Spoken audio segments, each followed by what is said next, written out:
کامو در کجا؟ دامادی رئیس میشه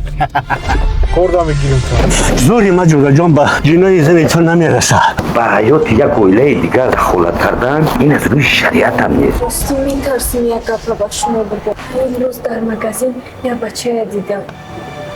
کیا دیدی؟ آی زور دیدم بیدارم کردی با فکرم شما را دعای هم بچه گیر جورا ما هم در حق همون بچه خود به عدالتی کردیم